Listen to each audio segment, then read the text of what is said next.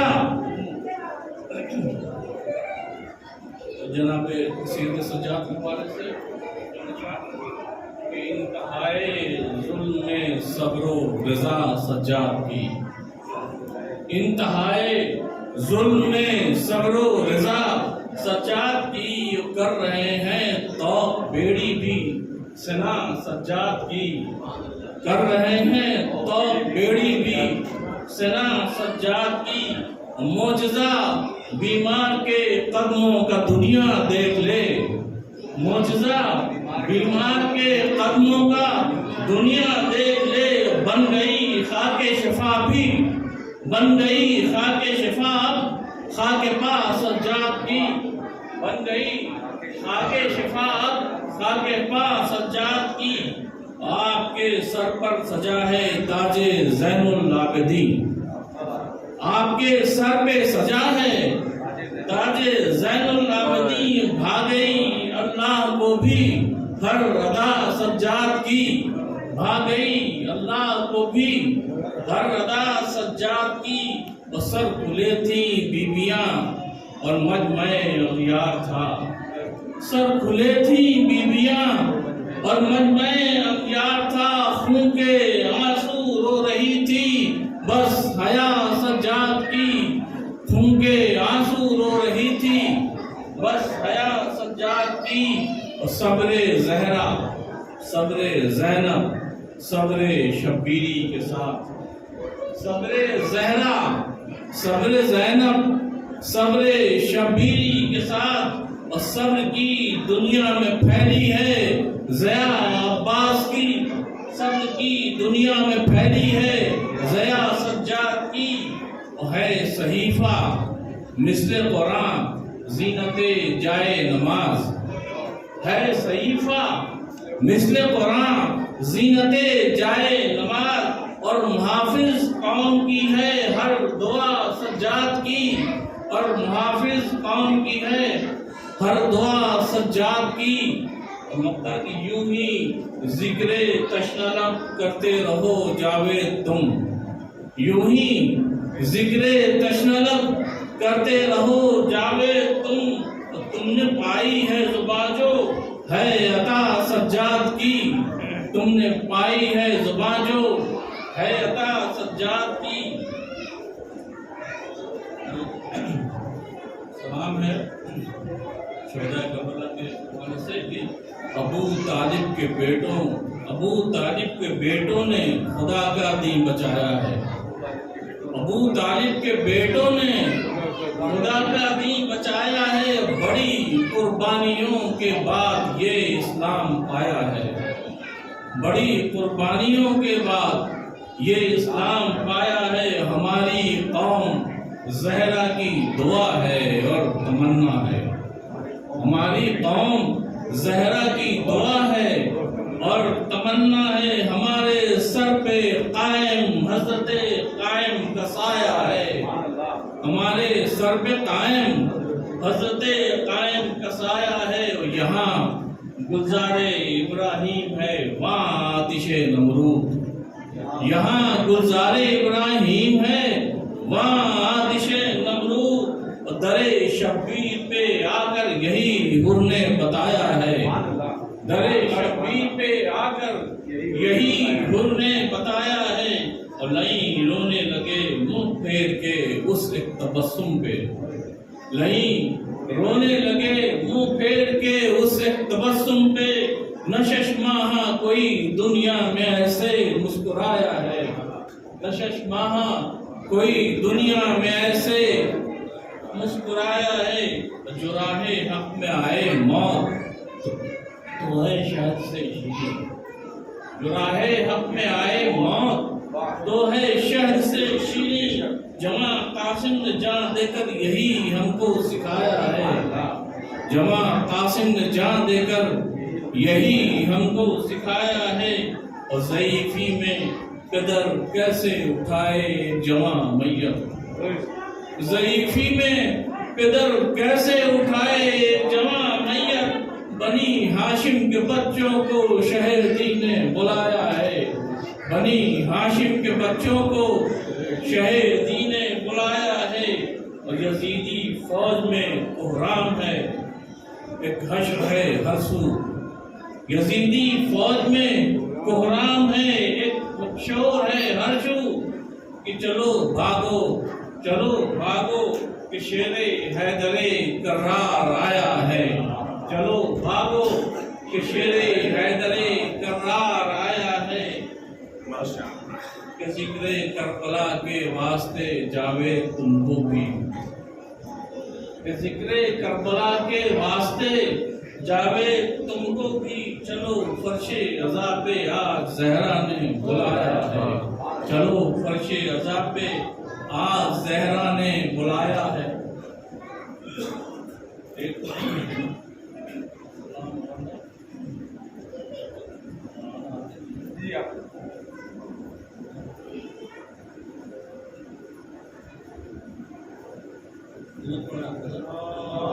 اللہم صلی اللہ محمد و آل محمد۔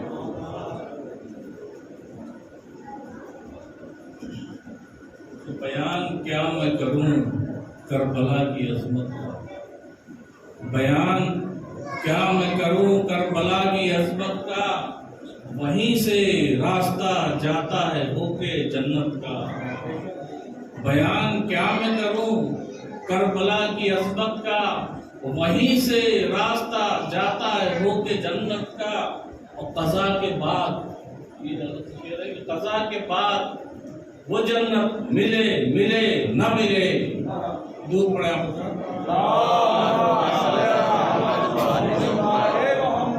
قضا کے بعد وہ جنت ملے ملے نہ ملے، چلو کہ کرب و بلا میں مزہ ہے جنت کا، چلو کہ کرب و بلا میں مزہ ہے جنت کا، خدا کے دین پہ احسان ہے خدیجہ کا، خدا کے دین پہ احسان ہے خدیجہ کا، قرضدار یہ اسلام ان کی دولت کا، قرضدار یہ اسلام ان کی دولت کا، اور سمجھ میں آئیں گی جب تک نہ فاطمہ زہرا، سمجھ میں آئیں گی جب تک نہ فاطمہ زہرا، سمجھ سکو گے نہ تم مرتبہ نبوت کا، سمجھ سکو گے نہ تم مرتبہ نبوت کا، دلوں میں بغض علی لے کے جاؤ گے کیسے، جو خواب دیکھ رہے ہو خدا کی جنت کا۔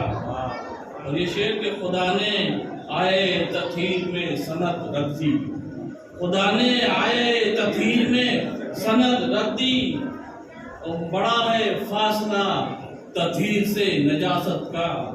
یہ شعر کے مباہلے میں فقط پنجتن ہوئے شامل، مباہلے میں فقط پنجتن ہوئے شامل، خدا نے خوب کیا فیصلہ صداقت کا، خدا نے خوب کیا فیصلہ صداقت کا، اور طویل کر دیا سجدہ حسین کی خاطر، طویل کر دیا سجدہ حسین کی خاطر، زمانہ دیکھ لے انداز یہ رسالت کا۔